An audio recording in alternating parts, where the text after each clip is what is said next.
अस्सलाम वालेकुम जी। क्या गर्मियों में फेमटोलेसिक या कोई भी लेज़र जो ऐनक उतारने के लिए की जाती है वो सेफ़ है? इससे आँख को कोई ख़तरा तो नहीं है? और गर्मी आँख के जो लेज़र के रिज़ल्ट हैं उन पे असरअंदाज होती है या नहीं? ये हम आपको आज बताएंगे इस वीडियो में। मेरा नाम है डॉक्टर अरसलान और मैं आइकॉन आई केयर सेंटर लाहौर में कंसल्टेंट आई सर्जन हूँ।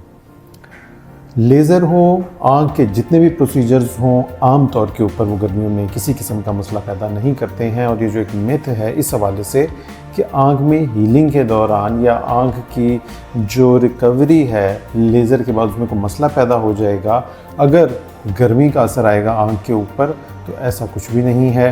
बिल्कुल आप आसानी के साथ रिलैक्स होकर ये लेज़र करवा सकते हैं।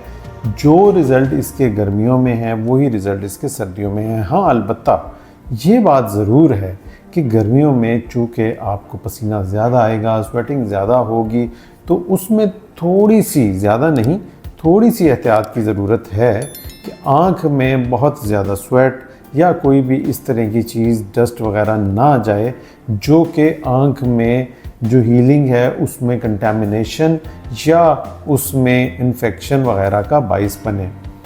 अब चूँकि ज़्यादातर लोग अपना तमाम तर वक्त इंडोर इस्तेमाल करते हैं, चाहे वो जॉब के लिए हो, चाहे वो घर में हो, या जब बाहर भी जाते हैं तो ज़्यादातर टाइम आपका गाड़ी में जो कि एयर कंडीशनड होती हैं या किसी शॉप में सर्फ होता है, तो आम तौर पे हर जगह के ऊपर जो गर्मी का जो एक इफ़ेक्ट है वो बहुत कम है या ना होने के बराबर है। ऐसे हालात में आपका जो लेज़र का रिज़ल्ट है वो बिल्कुल भी इफ़ेक्ट नहीं होगा और वही रिज़ल्ट आएगा जो कि सर्दियों के अंदर आपको रिज़ल्ट मिल रहा है।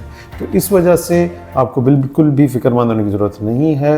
गर्मियों में करवाएं या सर्दियों में करवाएं, रिज़ल्ट सेम ही है। और मैं ये भी बताता चलूँ कि बाकी जो सर्जरीज़ हैं, जैसा कि मोती की सर्जरी हो गई या टेढ़ेपन की सर्जरी हो गई, ये तमाम सर्जरीज़ भी ऐसी हैं जिनके अंदर जो विज़न की रिकवरी है वो बिल्कुल अच्छे तरीके से बग़ैर किसी दिक्कत के हो सकती है और इसके अंदर मौसम का कोई ताल्लुक़ नहीं है। आज के लिए इतना ही। Thank you. अल्लाह हाफ़िज़।